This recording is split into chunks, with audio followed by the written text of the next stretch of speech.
You're listening to Storytime in Paris on Paris Underground Radio.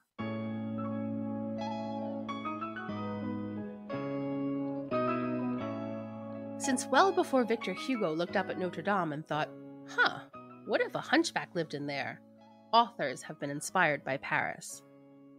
The Storytime in Paris podcast will help keep this tradition alive with interviews and readings from your favorite contemporary authors with a French connection.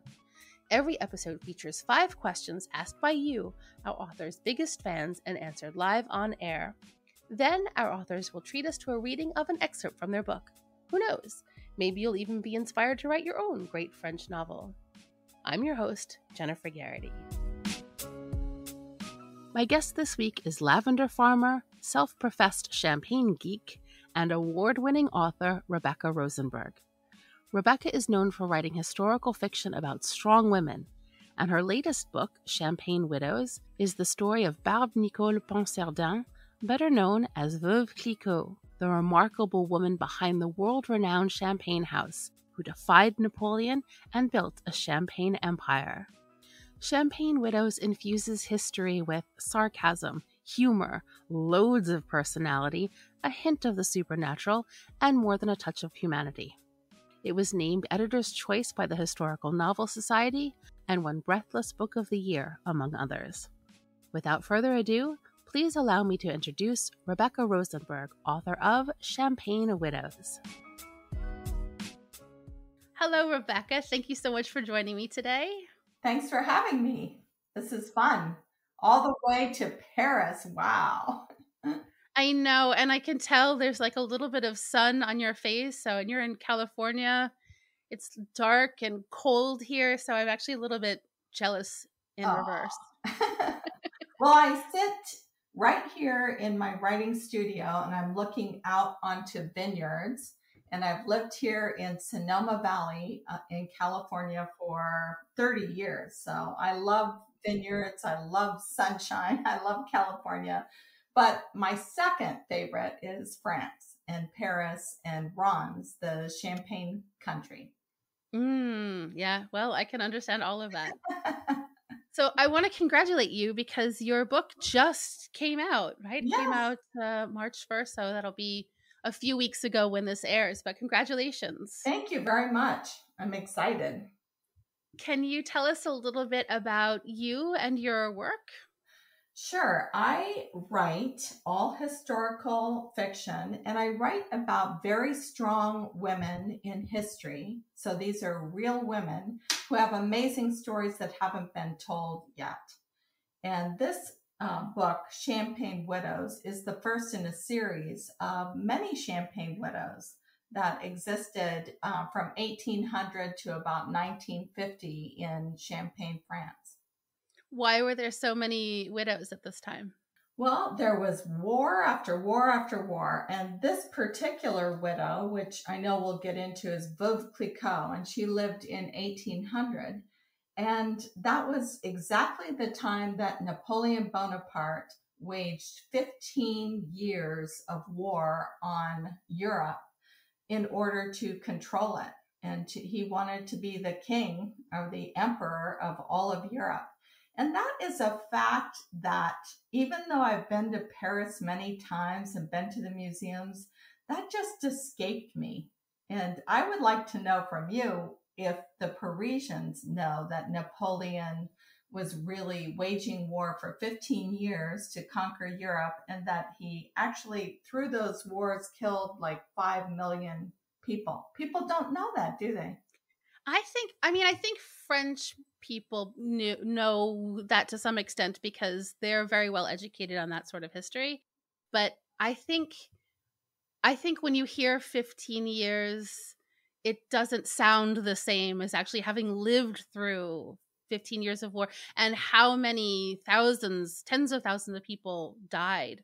It really wiped everything out. And that's one of the things that struck me in your book, because you go through it chronologically, obviously, but you're stopping at different points to say where we are historically, which war we're in now, and where he's fighting now. And it's very impactful because it really just drags on and on and on and on. Well, I needed to do that. So I have a very short little section for each war, because none of us have lived through 15 years of war and what that would feel like. And the fact that, say, 5 or 6 other countries are combining forces to fight against Napoleon and they never win. So that I wanted that kind of ticking time bomb of, wow, what's going to happen to this, because he just doesn't stop. So, and I also I have that separate because it could be shorter. If you put it in dialogue, then you'd have to kind of trudge through a lot of info dumping and it wouldn't seem real. So I just wanted a little section that said what was happening in the world. So I'm glad you like that. I did. And we got to see his evolution from, into an emperor, essentially. Yeah, he started as a revolutionary. So he was part of the revolution and he believed in that liberty and fraternity and freedom for all, equality, but he didn't turn out that way. So the more powerful he became, the more he just took it all for himself. And one of the questions I was recently asked is, well, why did he make his son the king of Rome and his brothers the king of this and that? So he brought in his family, and all these areas that he conquered, he would make his family the kings and queens of that. So they really were trying to take over Europe. It's amazing because it was exactly the thing that he started off fighting against. That's right. And so that's why I had to include the character of the Red Man. Yes. And are you going to talk about the Red Man? I am going to talk about the Red Man. Okay. Well, we can get into him, but there seemed to be someone on his shoulder that was guiding him and really tempting him to use his power for evil as opposed to good. And that's where the Red Man comes in. Can I ask you, before we get into all of these questions, what is your connection to France? Well, I just love France very much. We've been a number of times, and I love champagne. I've always loved champagne and sparkling wine. So we traveled often to Paris and then to Champagne country. And then I just started discovering the personalities called the Champagne widows. And the fact that since Napoleon was waging all these wars and there were so many widows, the women had to run France. And the weird thing was they weren't even allowed to own a business. So it was illegal for them to own these businesses or to own any property. And yet the only way that they legally could own them is if their husband died and they were legally a widow. So you end up with 5 million widows in Napoleon's time, and they're running the business, even though they're not legally, supposed to be. So that was really a cool fact, that the women kind of got this power through this horrible war. But also that they would lose it again if they remarried. So they had to stay widows. That was the... I know. Yeah. Impressive. Yeah, that's the point. And so they sacrifice love many times for keeping their business, because by then in the case of Veuve Clicquot, she has like 1,000 employees by then. All these other widows, and they're making champagne, baby, and they're shipping it illegally all over Europe. And so she, even though she falls in love, she can't marry that love, and it's really sad. I won't go into that detail, but it's pretty sad. Yeah. But it was a very interesting, the way that you explored that conflict, that inner conflict that she had. It's very interesting. Oh, yeah. Sad. So I have collected some questions for you from your fans and your followers. And the first one of your followers said that you have such a knack for writing about interesting women from history. You bring them out of the shadows and tell their stories in such a fascinating and unique way. What draws you to their stories, and in particular to Barbe-Nicole, who is the Veuve Clicquot? Yes. Well, what's really exciting when you get into these stories is their personalities and what their goal is in life. And Veuve Clicquot, people have asked me often, like, how did you come up with her personality? Because she lived in 1800. So how did you know that? And I knew that through reading every single thing that is ever written about her, which is not too many. But it turns out that she had certain traits. And one was that she had that amazing talent of le nez, the nose, and she could smell out things, and especially the grapes, to make a wonderful, wonderful blend, a taste. And I thought about, for instance, if someone has an exquisite sense of smell, like an overactive sense of smell, and they're living in the 1800s, what does that mean to their personality, right? Because there are lots of awful, awful smells in Europe right then, or anywhere right then. You have the horses, and right on the streets, and they're going to the bathroom on the streets, and you have the factories belching these gases, and you have people throwing their pots out in the trash and right on the street, and there's just awful smells. So I imagine, and I'm looking at your face now and you're squinching up your nose, I'm imagining this young girl, just being like really picky, like it really accosts her to smell these horrible things. So that created her personality, that she would be persnickety and she would be picky, and yet her parents just thought it was ridiculous that she would be such a picky person like that. And while they're trying to marry her off, that's a problem, because they try and marry her to a pig farmer. Well, that's not going to cut it with Barbe-Nicole Ponsardin.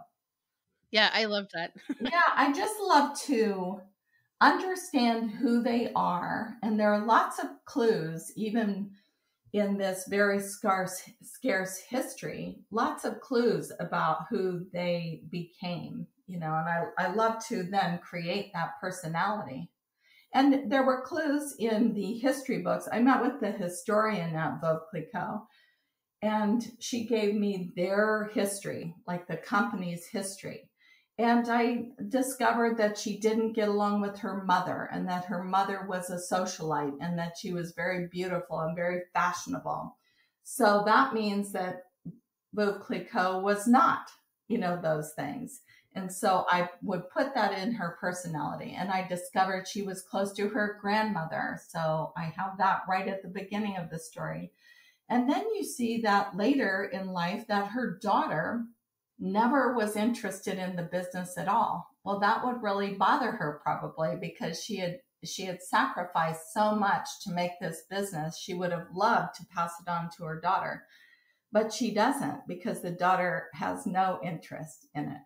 So I love those family relationships, and they were all built from true facts, and then you embellish on those facts and create relationships. Fabulous. Yeah, I was going to ask you about the research that you did for this.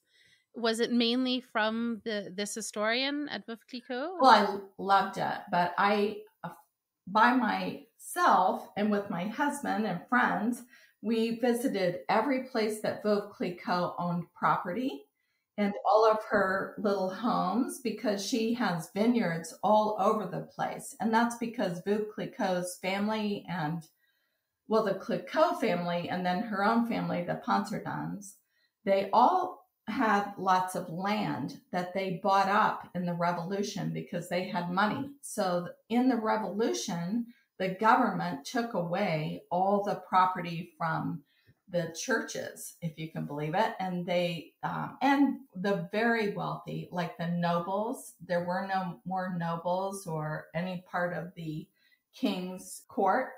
And so they sold that money to get money for the whole country.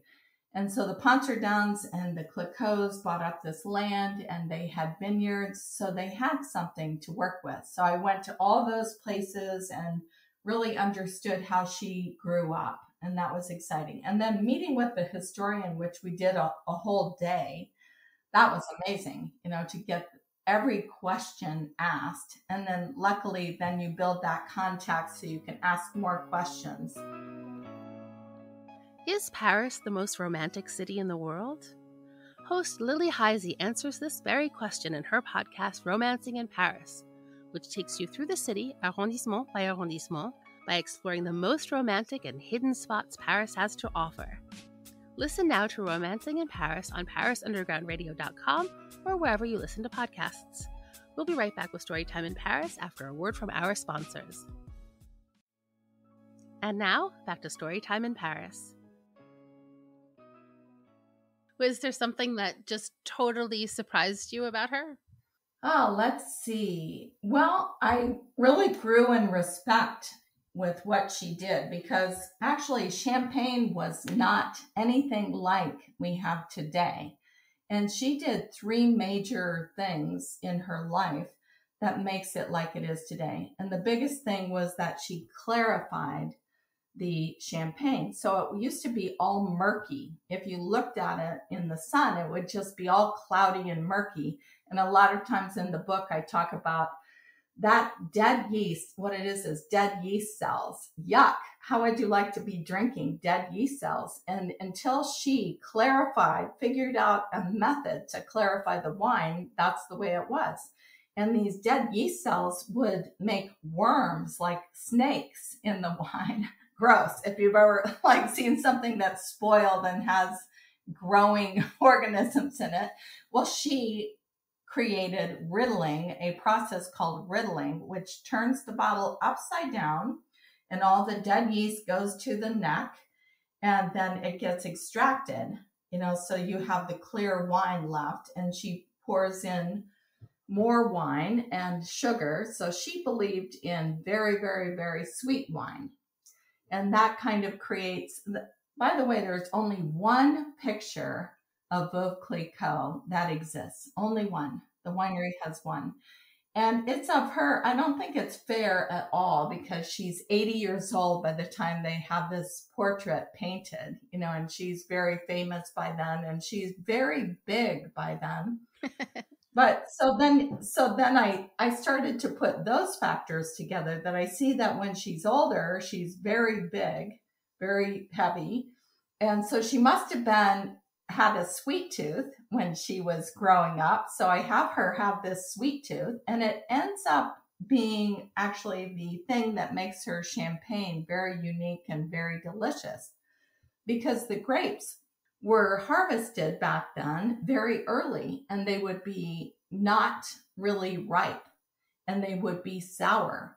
So there was a lot of sour champagne. So what did she do? She added a lot of sugar and it actually helped the fermentation and made a deliciously sweet wine. So I make her a little chubby in life, but chubby in a really sensual, nice way because she's very sensual. She knows how to smell things and taste things and feel things deeply. And she does seem to have these men around her who are attracted to her. Yeah. Sometimes in spite of her nose, sometimes for the nose, but also, I guess, for her physical beauty. Yeah, she's very attractive. So I have pictures, I would collect pictures of girls. And I have a really cool book trailer on my website if anyone wants to look at that. And that is my perfect Veuve Clicquot girl that's in this book trailer film. I like doing that. So you talked a little bit about her being le nez, the nose, but she was told that this was a curse in the book. Can you talk a little bit about how this curse affected her life? Well, her parents called it a curse because it made her personality very picky and persnickety and not easy to get along with. She wanted her way and she wasn't going to just go along with what her parents wanted for her, which was to marry another rich person. She didn't want that at all. What she wanted is to follow what her grandmère asked her on her deathbed, to take her gift. She called Lene a gift, and she wanted to use that gift to make champagne. And that's what she wanted more than anything. And this was a true fact. She did have this yes. nez, this nose. Yes.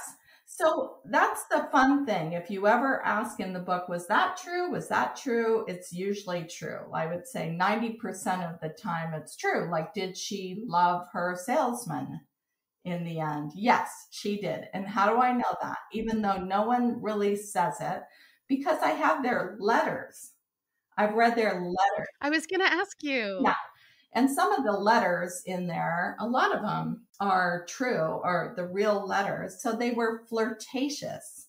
And he would call her, the sorceress. And he would really tease her and flirt with her. And so I think that they really were in love. And did they have the drawings in the letters? I may have made that up. Okay. But I have to go back in the research and see if he ever drew drawings. But where I got that is that at the time in the newspapers, there were a lot of drawings and hilarious cartoons about Napoleon and what he was doing. So I just imagined him drawing these little things, and why not? Whether he did or not, I don't remember. You wrote this book from Veuve Clicquot and Napoleon's perspectives. What are some of the challenges of writing about people who actually lived, particularly ones who are as well known as someone like Napoleon? Well, first of all, I didn't know when I started this book that I would have to write about Napoleon. I had no idea. I was just writing about her. But then I realized how involved he was with her problems.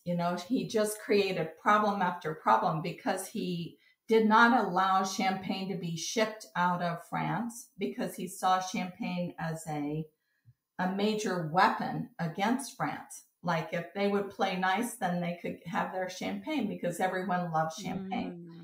So I realized that, and then he would stop all shipping of all goods out of France completely.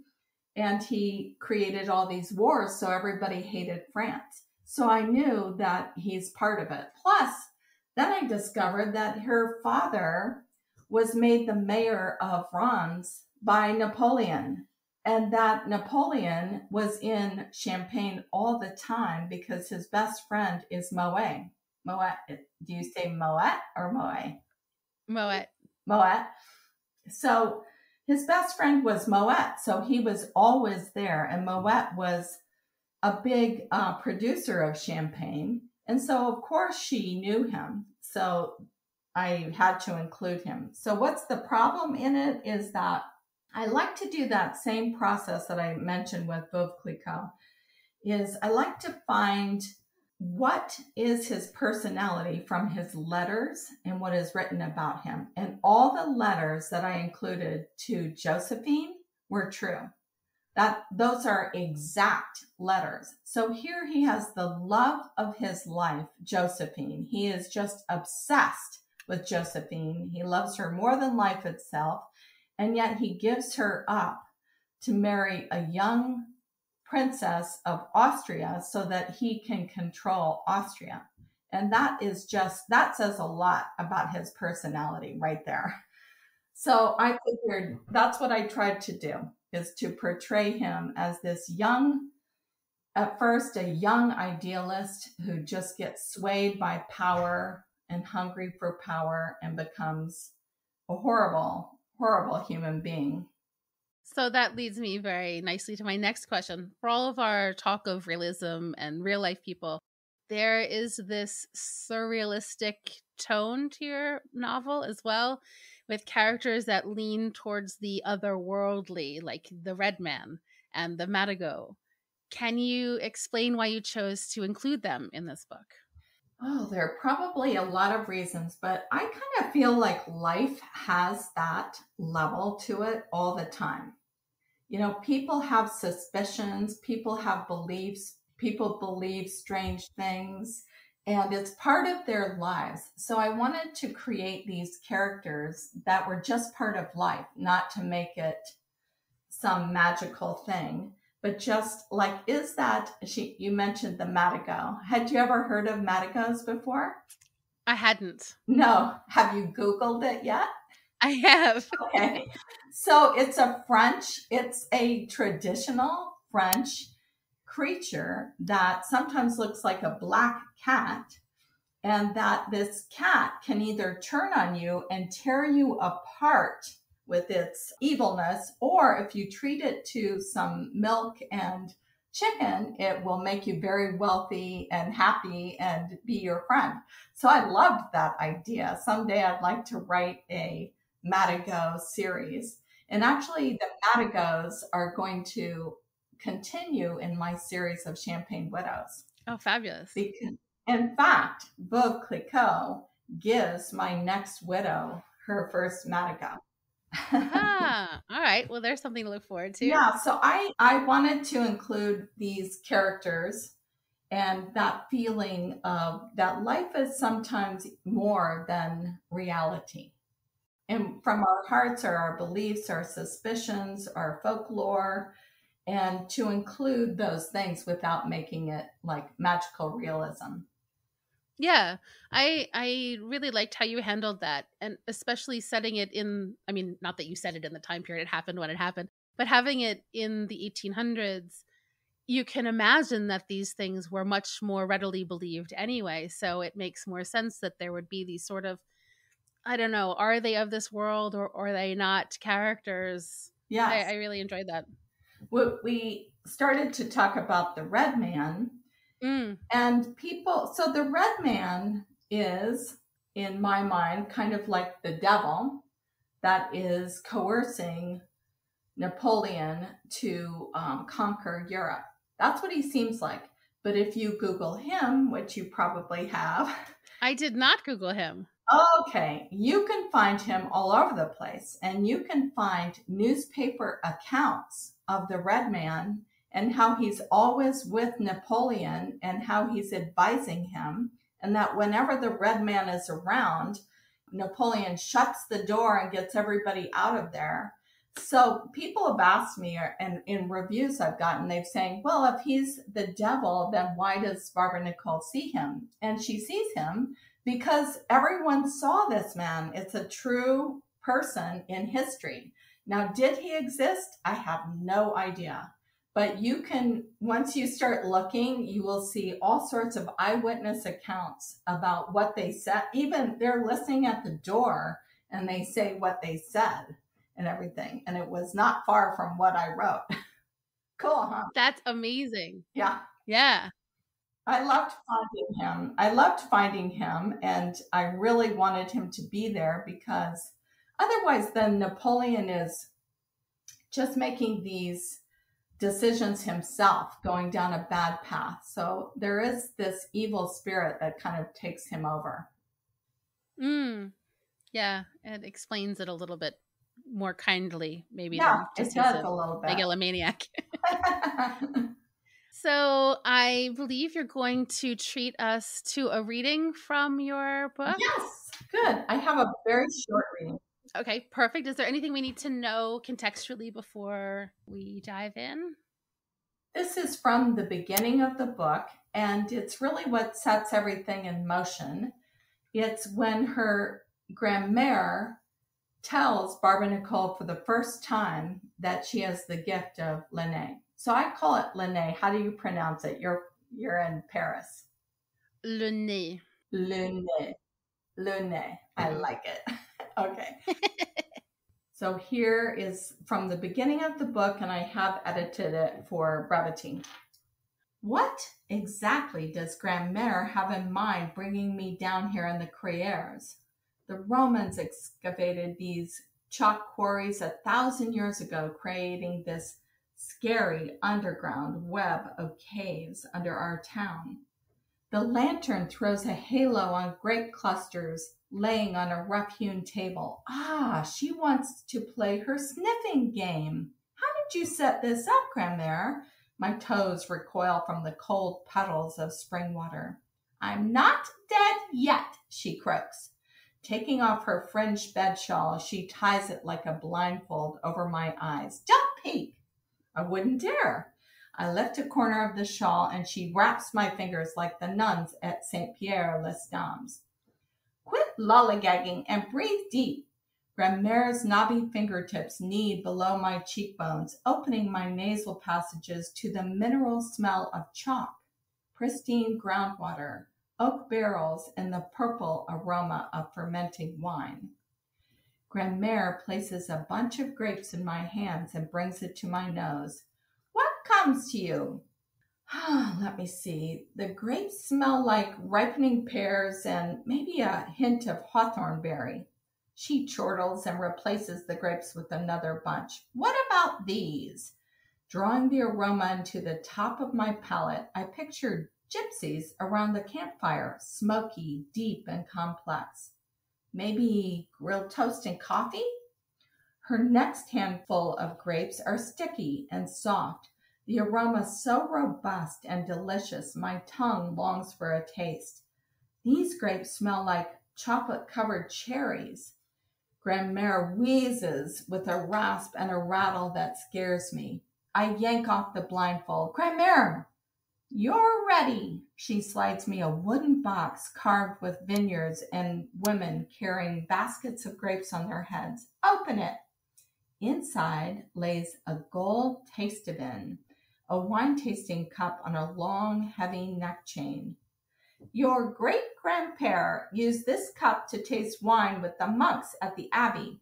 Just by smelling the grapes, he could tell you the slope of the hill on which they grew, the exposure to the sun, the minerals in the soil. She closes her papery eyelids and inhaled. He'd lift his nose to the west and smell the ocean. She turns. He'd smell German bratwurst to the northeast. Her head swivels. To the south, the perfume of lavender fields in Provence. Her snaggletooth protrudes when she smiles.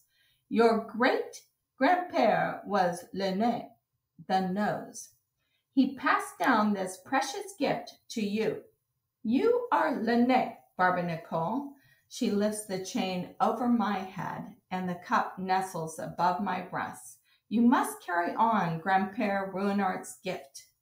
Why haven't you told me about this until now? Your mamma forbid it, she wags her finger, but I'm taking matters into my own hands before I die.